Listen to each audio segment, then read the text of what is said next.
नमस्कार, आप लाइव बिहार देख रहे हैं। मैं हूं राजमोहन तिवारी। देखिए, आगामी 2024 लोकसभा चुनाव से पहले ये 28 नवंबर बेहद खास होने जा रहा है, क्योंकि बिहार की राजनीति में उस दिन चाचा और भतीजे अपने अपने ताकत का एहसास कराने वाले हैं। जी हाँ, एक तरफ केंद्रीय मंत्री पशुपति कुमार पारस हाजीपुर में अपने समर्थकों कार्यकर्ताओं का जुटान करेंगे और बीजेपी के केंद्रीय नेतृत्व को अपनी ताकत का एहसास कराएंगे, तो वहीं दूसरी तरफ उसी दिन लोजपा रामविलास के राष्ट्रीय अध्यक्ष जमुई से सांसद चिराग पासवान भी राजधानी पटना के बापू सभागार में एक बड़ी भीड़ अपने कार्यकर्ताओं और समर्थकों का जुटाने जा रहे हैं। वैसे भी चिराग पासवान की रैलियों में जो भीड़ उमड़ती है वो किसी से छिपी नहीं है, लेकिन 28 नवंबर की तारीख बेहद खास है, क्योंकि उस दिन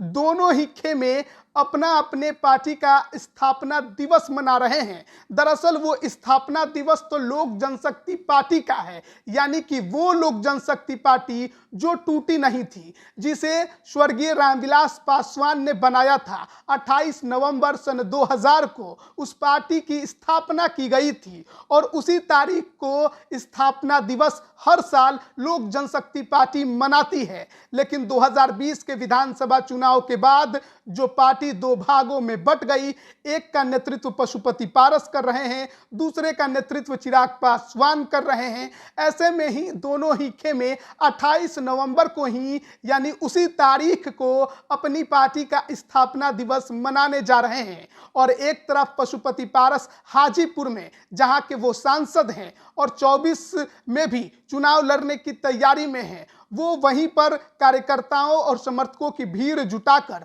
अपने ताकत का एहसास कराएंगे। पशुपति पारस तो ये कह भी रहे हैं कि वो उनके लिए शक्ति प्रदर्शन होगा। वहीं दूसरी तरफ चिराग पासवान राजधानी पटना के बापू सभागार में उस दिन पार्टी का स्थापना दिवस मनाएंगे। वैसे भी जब से पार्टी में टूट हुई है, चाचा भतीजे के बीच जो विरासत की जंग है वो अब भी जारी है। हाजीपुर से कौन चुनाव लड़ेगा, कौन चुनाव नहीं लड़ेगा, इसको लेकर सस्पेंस अभी भी बरकरार है। लेकिन वहां के मौजूदा सांसद पशुपति पारस यह सीट छोड़ने को तैयार नहीं है और उस तारीख को, यानी पार्टी के स्थापना दिवस के मौके पर राष्ट्रीय लोक जनशक्ति पार्टी के कार्यकर्ताओं और समर्थकों की भीड़ को हाजीपुर में जुटाकर वो कहीं ना कहीं एक बड़ा मैसेज बीजेपी को देने की कोशिश करने वाले हैं, अपने ताकत को दिखाने वाले हैं, शक्ति प्रदर्शन हाजीपुर में करने वाले हैं। वहीं दूसरी तरफ चिराग पासवान राजधानी पटना में